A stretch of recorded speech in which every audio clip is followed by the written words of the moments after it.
네, 오늘은 대세를 따를 것인가, 하나님의 뜻을 따를 것인가 라는 제목으로 말씀을 전하도록 하겠습니다. 여러분, 우리는 우리 눈에 지금 보이는 현실을 보고 속으면 안 됩니다. 우리 지금 눈에 보이는 그 상황에 속으면 안 됩니다. 무슨 말씀인지 이해가 되십니까? 또 우리는 우리가 느끼는 그 감정에 속으면 안 됩니다. 우리가 느끼는 감정에 속을 때가 참으로 우리가 많습니다. 우리는 우리 눈에 보이는 것에 속으서는 안 되고 우리가 지금 느끼는 것에 따라 속으면 안 됩니다. 어, 파키스탄에서 선교사로 섬기고 있는 친구가 있습니다. 제가 그제입니까? 제가 전체 카톡방에 제가 그 친구 선교사의 그 기도 편지를 제가 올려드렸습니다. 한번 읽어보시면 좋을 것 같습니다. 파키스탄은 이슬람 국가잖아요. 정말 열매가 맺기 어려운 지역입니다. 대놓고 복음을 전하기도 굉장히 어려운 지역입니다. 크리스찬으로서 그냥 살아가는 것도 어려운 지역입니다. 워낙 이제 열매가 없다 보니 어떻습니까? 우리가 좀 낙심할 때가 있지 않습니까? 여기는 안 되겠다. 여기는 도저히 복음 전하기, 복음이 들어가지 않는 지역이다. 이렇게 이제 포기해 버리시잖아요. 그것은 우리의 느낌이죠. 야, 여기는 정말 하나님이 일하시지 않는 것 같아. 그런데 이 친구가 이제 최근에 이제 경험한 걸 이제 적어서 간증으로 이렇게 보내었는데 이제 남편은 일찍 가족을 버리고 도망간 그 이제 도망가 버린 그 과부가 있는데 그 과부를 이제 한국 선교사님 한 분이 거둬들여서 이렇게 가정 이제 가사 도우미로 이렇게 이제 하여를 해서 함께 살면서 또 그 함께 그 하여를 해서 이제 또 복음도 전하고 그렇게 해서 이 자매님이 예수님을 믿게 됐다는 겁니다. 예수님을 믿게 됐는데 이제 그 자매님을 케어하고 또 전도를 했던 그 선교사님 한국으로 돌아가시게 되는 바람에 이제 이 자매님을 우리 제 친구 선교사 가정에서 이제 또 가사도우미로 하여해서 이렇게 이제 돌보게 되었는데 이 자매님에게 이제 더 성경 말씀도 이제 가르치고 또 구원의 확신도 심어주고 이렇게 이제 제자 훈련을 시켰다는 거죠. 근데 글을 못 읽는 겁니다. 글을 이제 파키스탄에는 여성들이 글을 많이 못 읽는데요. 교육을 제대로 못 받으니까. 그래서 이제 교육을 시킬 때도 못 읽으니까 이제 오디오 성경, 뭐 예수 영화 이런 걸로 이제 양육을 하는 거죠. 그렇게 했는데 이 자매님이 예수님을 믿고 이제 예배에 나오고 헌금도 하고 또 다른 사람을 전도하는 거예요. 데리고 오고. 그렇게 해서 한제 어린아이를 한 명 또 이렇게 전도를 했다고 해요. 어린아이를 데리고 와서 이 아이에게 이제 성경 이야기를 들려주는 거죠. 재밌는 좀 성경 이야기처럼 만들어 이제 오디오를 이렇게 들려주는데 이 아이가 뭐 스토리가 진행되고 있는데 그 다음 이야기를 얘가 막 하는 거예요. 그 다음에 그 다음에 이런 장면이지 저런 장면이지 막 얘기를 하더라는 거예요. 그래서 야, 너 옛날에 성경 공부한 적 있니? 그러니까 그런 적 없대요. 그럼 너 어떻게 이 스토리를 아니? 그랬더니 꿈에 예수님이 나타나서 성경 이야기를 들려줬다는 거예요. 저는 무슬림들이 꿈에 나타나서 예수님이 나타난다는 얘기를 들었는데 이 친구가 직접 그걸 경험한 거죠. 너 그분이 예수님인지를 어떻게 아니? 그러니까 저는 알아요. 그렇게 얘기를 했다는 겁니다. 그래서 이 아이가 이제 다시 돌아갔는데, 그 이제 아는 분, 이제 여자분 중에 이제 출산을 해야 되는데, 아기를 못 낳는 거예요. 그래서 이제 의사를 5명이나 거쳤는데도 애기 도저히 이렇게 이유를 모르지만, 모르지, 이렇게 출산을 못 하는 거예요. 그래서 이 아이가, 조그만 아이가 예수님의 이름으로 기도했다는 거예요. 예수님의 이름으로 낳게 해달라고, 아기 낳게 해달라고. 그 기도하고 1시간 후에 아기를 낳았다는 거예요. 5명의 의사가 이게 안 된다 했는데 그런 역사들이 일어나는 겁니다. 그걸 통해서 뭡니까? 우리가 볼 때 하나님께서 여기는 일하지 않는 것 같고 아무 일도 일어나지 않는 것 같은데 그곳에서도 하나님이 일하고 계시다는 겁니다.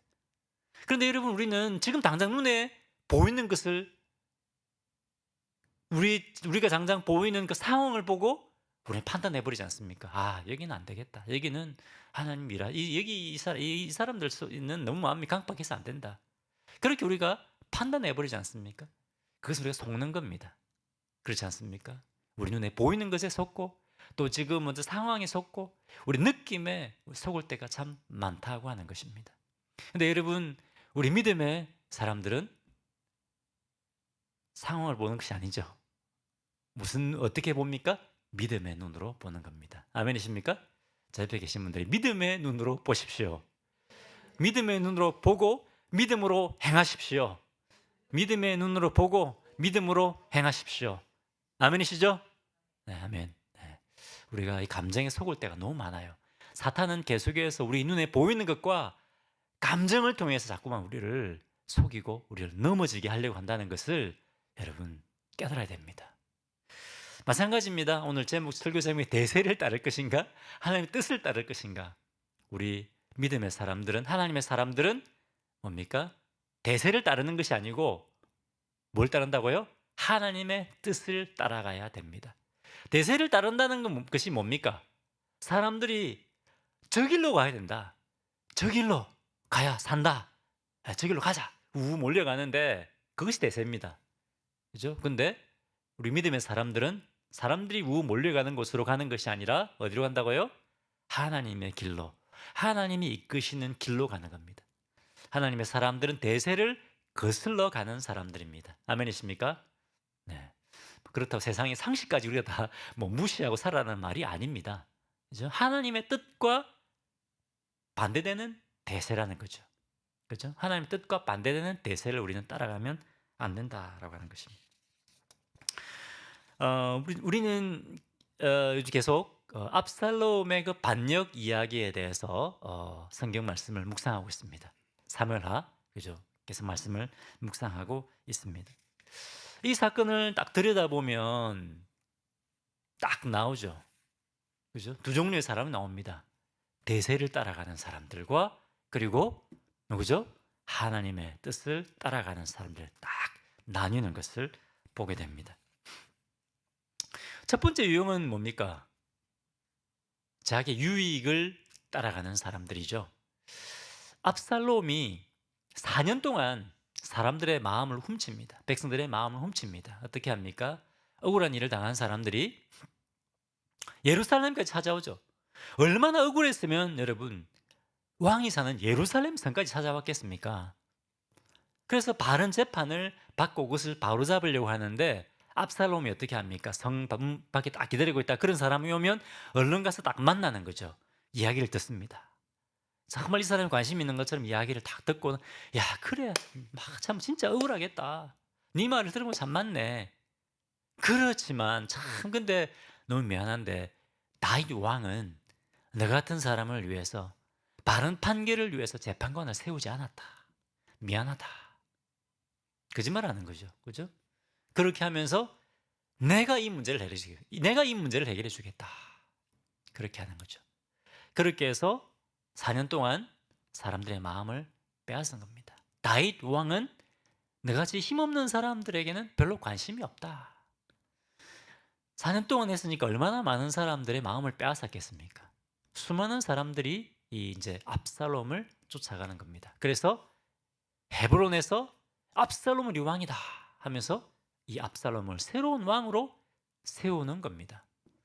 여러분, 이스라엘에 지금 왕이 있지 않습니까? 다윗 왕이 있지 않습니까? 누가 세운 왕입니까? 하나님께서 기름 부어 세우신 왕입니다. 그런데 사람들이 하나님의 뜻과 관계없이 지금 압살롬을 왕으로 세우는 겁니다. 왜 그렇습니까? 자기에게 유익이 되니까.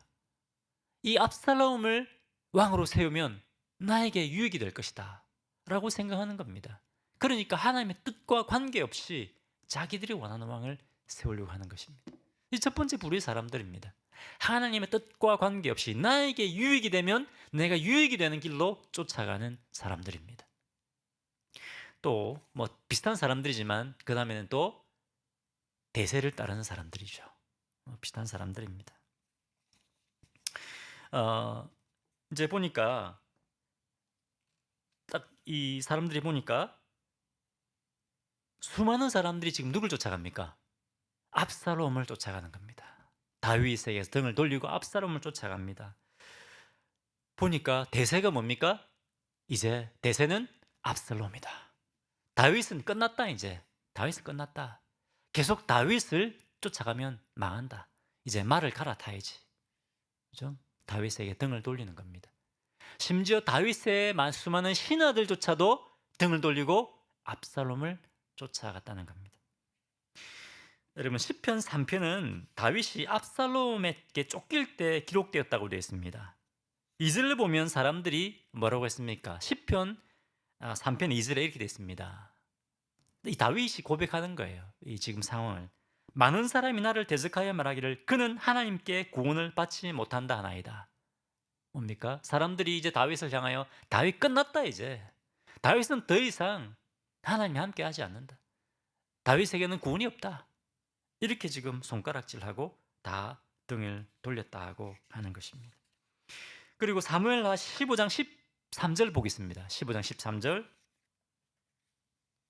어떻게 됐습니까? 전령이 다윗에게 와서 말하되 이스라엘의 인심이 다 압살롬에게로 돌아갔나이다 한지라. 이스라엘의 이 수많은 사람들이 다윗에게 등을 돌리고 압살롬을 쫓아갔다는 겁니다. 그만큼 수많은 사람들이 지금 뭘 쫓아가는 겁니까? 하나님이 세우신 왕 다윗이 아니라 뭡니까? 대세를 쫓아가는 겁니다. 여러분 세상에 수많은 사람들이 대세를 쫓아갑니다. 하나님의 뜻을 구하는 것이 아니라. 그 중에 한 사람이 오늘 성경 본문에 나오는 누굽니까? 탁월한 전략가 아히도벨입니다. 물론 성경에는 아히도벨이 왜 다윗을 배신하고 압살롬에 갔는가에 대한 자세한 내용은 나오지 않습니다. 물론 여러 가지 이렇기 때문에 저렇기 때문에 추측하는 사람들이 있습니다. 주석을 보면 나오지만 하지만 정확하게 우리는 알 수는 없습니다. 그렇죠? 하지만 확실한 것은 이 아히도벨도 대세를 쫓아 압살롬을 쫓아갔다는 겁니다. 압살롬 쫓아가는 건 하나님 뜻이 아니거든요. 하나님의 뜻을 거스려서 대세를 쫓아가고 있는 겁니다. 자, 그런데 이 대세를 쫓아가는 사람도 있는데 또 어떤 사람들이 있습니까? 정반대의 사람들이 있습니다. 대세를 쫓아간다면 지금 압살롬을 쫓아가야 되는데 끝까지 다윗을 쫓아가는 사람이 있습니다. 사무엘하 15장 13절에 보면 다윗이 어떻게 합니까? 모든 사람들이 지금 압살롬을 쫓아간다는 이 말을 듣고 예루살렘에서 도망을 칩니다. 그의 신하들과 함께 있는 그 신하들과 함께 도망을 치는 거예요. 왕이 도망을 치는 겁니다. 급하게. 15장 30절에 보면 이렇게 되어 있습니다. 얼마나 다윗이 이제 비참한 가능성을 보여주고 있습니다. 다윗이 감람산 길로 올라갈 때에 그의 머리를 그가 가리고 맨발로 울며 가고 그와 함께 가는 모든 백성들도 각각 자기의 머리를 가리고 울며 올라가니라. 여러분 생각해 보십시오. 왕인데 맨발로 지금 도망을 치는 겁니다. 얼마나 수치스럽고 또 아들에게 지금 쫓기는 거 아닙니까? 그냥 잭잭도 아니고 얼마나 수치스럽고 얼마나 또 마음이 고통스럽겠습니까? 울지 않을 수 없는 겁니다. 눈물을 울면서 도망을 치는 겁니다. 이 다윗을 따라가는 그 백성들도 다 마찬가지입니다. 이것만 보면 어떻습니까? 다윗은 지금 망한 겁니다.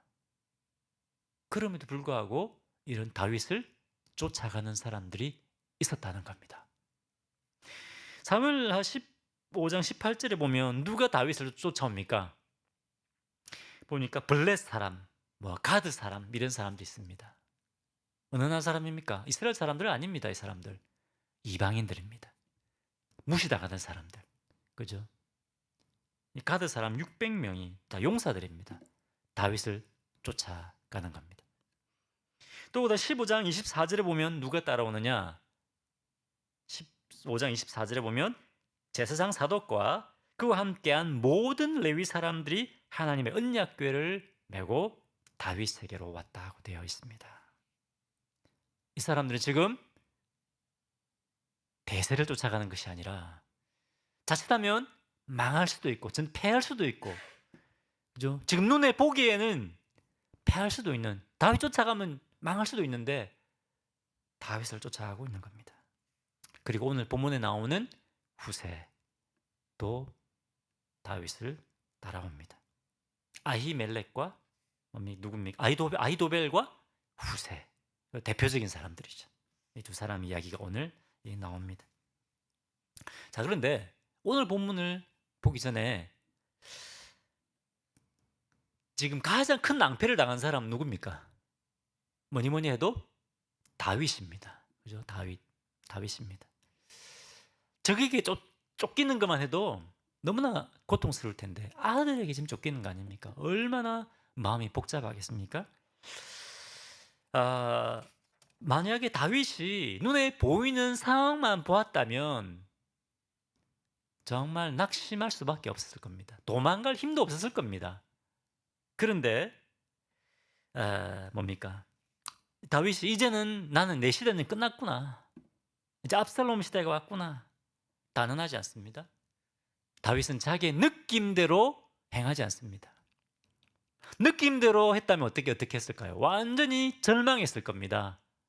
절망해서 어떻게 보면 자기 목숨을 스스로 끊을 수도 있었을 겁니다. 그런데 다윗은 그렇게 하지 않습니다.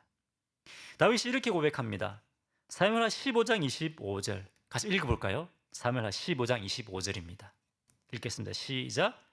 왕이 사독에게 이르되 보라, 하나님의 궤를 성읍으로 도로 메어 가라. 만일 내가 여호와 앞에서 은혜를 입으면 도로 나를 인도하사 내게 그 궤와 그 계신 데를 보이시리라. 믿음의 고백입니다. 이거. 상황은 보면 완전히 망했습니다. 그런데도 다윗은 하나님을 붙드는 겁니다. 하나님께서 원하시면 다시 내가 예루살렘으로 가서 이 궤를 내가 볼 수 있을 것이다. 이렇게 고백하는 겁니다. 다윗은 지금 눈에 보이는 것을 판단하는 것이 아닙니다. 다윗은 이 상황 가운데서도 누가 지금 이 컨트롤을 하고 있다고 믿고 있습니까? 하나님이십니다. 대세대로 흘러가는 것이 아닙니다.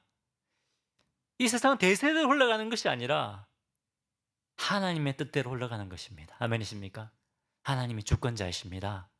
다시 옆에 계신 고백하십시오. 하나님이 주권자이십니다. 하나님이 주권자이십니다. 하나님은 이 망할 수밖에 없는 상황 가운데서 그죠? 이 하나님을 붙듭니다. 그리고 이 망할 수밖에 없는 상황 가운데서도 믿음의 사람들은 대세를 따르는 것이 아니라 다윗을 따라갑니다. 그때 하나님께서 어떻게 합니까? 다윗에게 힘을 실어줄 사람들을 계속 보내주시는 겁니다. 사람들을 붙여주시는 겁니다. 그 다음에 또 뭐가 필요합니까? 먹을 것이 필요하지 않습니까? 먹을 것을 공급해 주십니다. 지혜를 주십니다. 능력을 주십니다. 할렐루야. 여러분, 우리가 살아가는 이 세상은 영적인 전쟁터입니다. 하나님의 은혜도 충만하지만 우리 믿음의 사람들에게는 하나님의 은혜도 충만하지만 또 무엇도 충만합니까? 악한 영들의 공격도 충만합니다. 어떻게 해서든 악한 영들은 우리로 하여금 낙심하게 만들려고 하는 거죠. 우리의 지금 현실, 그죠? 사탄은 네 지금 현실을 봐라, 현실을. 너 이래서 안 된다. 너 망한다. 사탄은 계속해서 우리의 마음을 공격하는 거 아닙니까? 우린 영적 싸움 가운데 있습니다. 사탄은 끊임없이 우리를 낙심하게 만들려고 합니다. 그때 우리가 어떻게 된다고요? 상황을 보고 낙심하는 것이 아니라, 대세를 보고 낙심하는 것이 아니라 우리의 능력이고 우리의 구원이시고 우리 힘이신 우리 하나님을 붙들어야 된다는 것입니다. 아멘이십니까? 네, 할렐루야. 여러분, 눈에 보이는 것, 마음에 느끼는 감정에 속지 마십시오. 감정의 지배를 받지 마십시오. 자, 한번 옆에 계시면 다시 한번 계속해서 우리가 이게 고백을 해야 잊어먹지 않습니다. 감정의 지배를 받지 마십시오. 감정의 지배를 받지 마십시오. 여러분, 수많은 사람들이 감정의 지배를 받아서 우울증에 빠지는 거 아닙니까? 그렇지 않습니까? 네. 우울증에 빠지는 게 당연하다고 생각하지 마십시오. 여러분, 영적 싸움입니다. 하나님을 믿는 믿음으로 행하시기를 바랍니다. 우리 하나님은 대세를 거스려 역사하시는 분이십니다. 자, 오늘 성경 본문도 그것을 분명히 우리에게 보여주고 계십니다. 아까 말씀드렸던 것처럼 오늘 본문에는 두 명의 중요한 사람이 나옵니다. 첫 번째는 아히도벨입니다. 자, 이 사람은 다윗의 탁월한 전략가였습니다. 삼국지의 제갈공명 아시죠? 우리 자매님들 잘 모르실라나? 삼국지에 나온 제갈공명 같은 사람입니다. 그렇죠? 이 사람은 전략적인 대세만 보고 지금 압살롬을 쫓고 있는 겁니다. 전략적으로 봤을 때는 지금 누굴 쫓아가야 됩니까? 당연히 압살롬입니다. 그러니까 이 사람은 압살롬을 지금 쫓아가는 겁니다. 두 번째는 다윗의 오랜 친구 후세입니다. 이 사람은 하나님의 뜻을 쫓아갑니다. 자, 먼저 1절에 보면 아히도벨이 탁월한 전략을 제시합니다. 1절 보겠습니다. 1절, 2절, 3절 읽어보겠습니다. 얼마나 탁월한 전략인지 한번 보십시오. 아히도벨이 또 압살롬에게 이르되 이제 내가 사람 12,000명을 택하게 하소서. 오늘 밤에 내가 일어나 다윗의 뒤를 추적하여 2절 그가 고나고 힘이 빠졌을 때에 기습하여 그를 무섭게 하면 그와 함께 있는 모든 백성이 도망하리니 내가 다윗 왕만 쳐 죽이고 3절 모든 백성이 당신께 돌아오게 하리니 모든 사람이 돌아오기는 왕이 찾는 이 사람에게 달렸습니다. 그리하면 모든 백성이 평안하리이다 하니. 여러분, 굉장히 탁월한 전략 아닙니까? 전면전을 하지 않겠다는 거죠. 충분히 왜냐하면 다윗이 이 군대가 많지가 않지 않습니까? 그러니까 빨리 움직이는 12,000명만 달라는 겁니다. 빨리 소집할 수 있는 12,000명만 데리고 가서 지금 다윗과 그의 부하들이 지쳐 있지 않습니까? 도망가느라고. 그러니까 지쳐 있을 때 빨리 기습을 해서 다윗만 딱 죽이겠다는 거예요. 다윗만 찾아 딱 죽이겠다는 거죠. 그러면 백성들이 무서워서 다 도망가고 흩어지고 피해는 최소화하고 이 백성들이 나중에 다 항복해서 왕의 백성이 될 겁니다. 엄청 탁월한 전략 아닙니까? 그죠? 이 말을 듣고 4절에 보면 압살롬과 이스라엘 장로들이 다 이 전략을 좋게 여겼다고 되어 있습니다. 옳게 여겼다고 되어 있습니다. 자, 그런데 5절에 보니까 갑자기 이 압살롬이 후세의 의견도 들어보자 이렇게 하는 겁니다. 아마도 왜 이런 탁월한 전략을 듣고 나서 이게 후세의 또 이야기를 들어보자 했는지 모르겠지만 하나님이 하신 거 아닙니까? 이거 하나님이 하신 겁니다. 탁월한 전략과 이야기를 두고 후세 얘기를 들어보자는 겁니다. 아마도 압살롬이 생각할 때는 뭡니까? 아히도벨이 군사를 이끌고 나가서 승리를 취하는 거 아닙니까? 탁월한 전략을 베풀어서. 그러면 그 이후에 누구의 영향력이 커지겠습니까? 아히도벨의 영향력이 커지는 거 아닙니까? 아마 그것을 견제했는지 모르겠습니다. 뭐 성경에 나오지 않지만 그래서 후세의 이야기를 또 듣자 이렇게 해서 이제 후세의 이야기를 합니다. 그런데 7절에 이 후세가 감히 이렇게 말합니다. 탁월한 전략가가 말한 이 전략을 가지고 뭐라고 얘기합니까? 이번에는 아히도벨이 베푼 전략이 좋지 않습니다. 이렇게 딱 단언합니다. 그리고 아히도벨과 정반대되는 전략을 내놨습니다. 뭡니까? 이걸 통해서 지금 당장 기습을 하면 큰일 나지 않습니까? 그러니까 이 아히도벨의 전략을 실행하지 못하게 하고 다윗에게 시간을 벌어주는 겁니다. 시간을 벌어줍니다. 그러면서 뭐라고 얘기하냐면 당신 아버지 다윗은 당신이 아는 것처럼 전쟁 탁월한 사람입니다. 틀림없이 백성들과 함께 잠을 자고 있지 않을 겁니다. 어디인가 굴이나 어디인가 분명히 숨어 있을 겁니다. 이렇게 얘기를 하는 겁니다. 그래서 이 다윗을 찾지 못하는 상황에서 우리 군사들이 몇 명 죽기 시작하면 다윗의 군사들은 뭡니까? 탁월한 이렇게 군인들 아닙니까? 몇 명이 죽기 시작하면 우리 군사들이 뭡니까? 사기가 꺾일지 모른다. 그렇기 때문에 이렇게 하면 안 된다. 그럼 어떻게 해야 되느냐? 12,000명만 가지고 하면 안 되고 11절 2절에 보니까 12,000명을 가면 안 되고 단에서 브엘세바까지 이 뭡니까? 온 이스라엘 단에서 브엘세바까지 남쪽에서 북쪽 쪽까지 군사들을 다 모아서 시간이 걸리지 않습니까? 시간을 벌어주는 겁니다. 수많은 군사들을 구름대같이 이끌고 가서 그들을 다 썰어버려야 된다. 그렇게 얘기하는 겁니다. 지금 이 압살롬과 이 압살롬을 따르는 사람들은 이 다윗보다 훨씬 더 많은 사람들 아닙니까? 군사력으로 따지면 뭐 훨씬 더 강합니다. 그러니까 이 이야기를 듣고 사람들이 어떻게 합니까? 아히도벨의 탁월한 전략이 아니라 이 후세의 전략을 선택 하는 겁니다. 그래서 수많은 사람들 모아서 전면전을 펼치는 겁니다. 자, 그런데 여러분 마지막 14절을 잘 보십시오. 14절을 잘 보십시오. 굉장히 중요한 말씀입니다. 압살롬과 온 이스라엘 사람들이 이르되 아렉 사람 후세의 계략은 아히도벨의 계략보다 낫다 하니, 그 다음 중요합니다. 이는 여호와께서 압살롬에게 화를 내리라 하사 아히도벨의 좋은 계략을 물리치라고 명령하셨습니다. 하나님이 하셨다는 겁니다. 대세로 봐서는 당연히 이 전략을 통해서 다윗의 군대를 완전히 패망시켜야 되는 겁니다. 그런데 하나님께서 이것을 막으셨다는 겁니다. 하나님은 대세대로 되는 것을 그냥 두지 않으시는 분이십니다. 하나님은 하나님께서 원하시는 대로 일을 이루어 가시는 분이십니다. 하나님은 사람들의 마음까지도 바꾸실 수 있는 분입니다. 하나님은 대세를 뒤집을 수 있는 분입니다. 할렐루야. 하나님께서 이 다윗을 위하여 충성스러운 후세를 보내주신 겁니다. 후세는 지금 자기의 목숨을 걸고 이 일을 하고 있는 겁니다. 믿음의 고백을 했던, 자기 감정이 아니라 상황을 보고 판단하는 것이 아니라 믿음으로 고백하고 믿음으로 살려고 했던 이 다윗에게 하나님께서 후세 같은 충성스러운 사람을 보내어 주신 겁니다. 자, 그러면 이 대세를 따랐던, 하나님의 뜻이 아니라 대세를 따르던 사람들이 어떻게 되느냐 한번 보겠습니다. 사무엘하 17장 23절입니다. 아히도벨이 자기 계략이 시행되지 못함을 보고 나귀에 안장을 쥐고 일어나 고향으로 돌아가 자기 집에 이르러 짐을 정리하고 스스로 목매어 죽음에. 어떻게 됐다고요? 스스로 목매어 죽였다는 겁니다.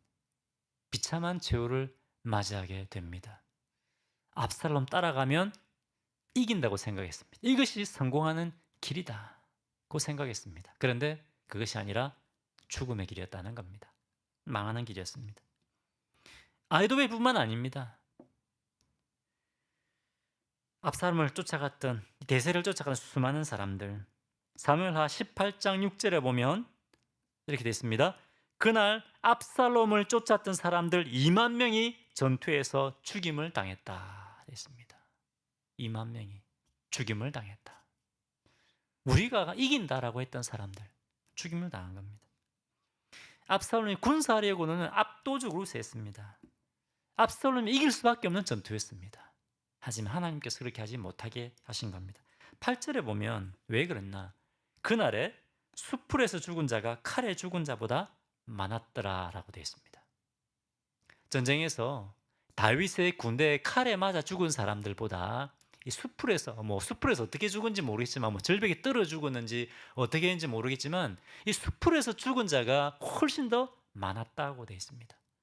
누가 싸우신 겁니까? 하나님께서 싸우신 겁니다. 하나님께서 개입하신 겁니다. 여러분, 승패는 군사력에 달려있지 않습니다. 대세에 달려있지 않습니다. 하나님의 뜻에 반대된 이 대세를 따르는 것은 뭡니까? 하나님을 대적하는 것입니다. 분명 이스라엘에는 하나님 기름 부으신 다윗이 있었습니다. 그런데 자기들이 원하는 대로 했을 때, 대세를 따랐을 때 뭡니까? 그들은 비참한 최후를 맞이하게 되는 겁니다. 여러분, 이 말씀 속에서 우리에게 교훈을 주시는 겁니다. 여러분 대세를 따를 것입니까? 아니면 하나님의 뜻을 따를 것입니까?